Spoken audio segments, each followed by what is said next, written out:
महिलाओं के खिलाफ अपराध अक्षम्य पाप है। दोषी कोई भी हो वो बचना नहीं चाहिए। उसको किसी भी रूप में मदद करने वाले बचने नहीं चाहिए। ऊपर से नीचे तक मैसेज एकदम साफ जाना चाहिए।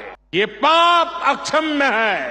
अरे सरकारें आती रहेगी जाती रहेगी, लेकिन जीवन की रक्षा और नारी गरिमा की रक्षा इस समाज के रूप में भी और सरकार के रूप में भी हम सबका बड़ा दायित्व है।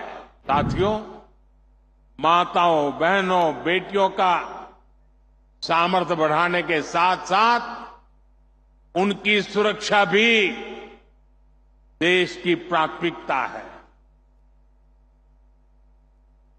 मैंने लाल किले से भी बार बार इस विषय को उठाया है। आज देश का कोई भी राज्य हो, अपनी बहनों बेटियों की पीड़ा को, उनके गुस्से को मैं समझ रहा हूं। मैं एक बार फिर देश के हर राजनीतिक दल से कहूंगा, हर राज्य सरकार से कहूंगा कि महिलाओं के खिलाफ अपराध अक्षम्य पाप है। दोषी कोई भी हो वो बचना नहीं चाहिए। उसको किसी भी रूप में मदद करने वाले बचने नहीं चाहिए।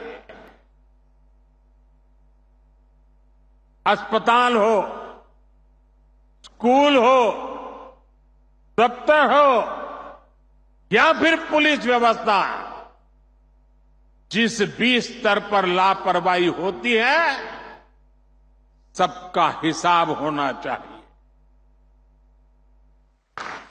ऊपर से नीचे तक मैसेज एकदम साफ जाना चाहिए।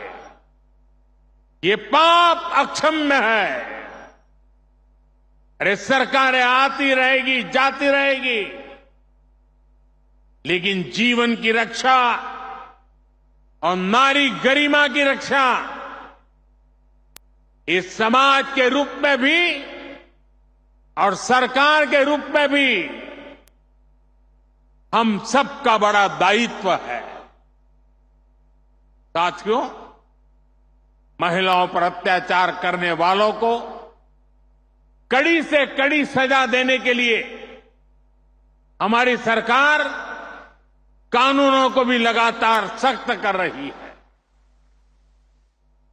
आज इतनी बड़ी संख्या में देश की बहनों बेटियां यहां है, तो इसलिए मैं विशेष तौर पर आपको बताना चाहता हूं। पहले शिकायत आती थी कि समय पर एफआईआर नहीं होती, सुनवाई नहीं होती, मुकदमों में देर बहुत लगती है। ऐसी अनेक अड़चनों को हमने भारतीय न्याय संहिता में दूर कर दिया है। इसमें एक पूरा चैप्टर महिलाओं और बच्चों के साथ होने वाले अत्याचार के संबंध में बनाया गया है। अगर पीड़ित महिलाओं को थाने नहीं जाना है तो वो घर बैठे ईएफआईआर दर्ज करा सकती है। हमने ये भी पक्का किया है कि ईएफआईआर से थाने के स्तर पर कोई टाल मटोल या फिर छेड़छाड़ नहीं कर पाएगा। इससे तेजी से जांच करने और दोषियों को कड़ी सजा मिलने में भी मदद मिलेगी। साथियों, नए कानूनों में नाबालिगों से हुए यौन अपराधों पर फांसी और उम्र कैद की सजा का प्रावधान किया गया है। बेटियों के साथ शादी के नाम पर भी धोखे के कई मामले आते रहे। पहले इसके लिए कोई स्पष्ट कानून नहीं था। अब भारतीय न्याय संहिता में शादी के झूठे वादों और छल को भी साफ साफ परिभाषित किया गया है। मैं आपको विश्वास दिलाता हूं, केंद्र सरकार महिलाओं के खिलाफ अत्याचार रोकने के लिए हर तरीके से राज्य सरकारों के साथ है। हमें भारत के समाज से इस पाप की मानसिकता को मिटाकर ही रुकना होगा।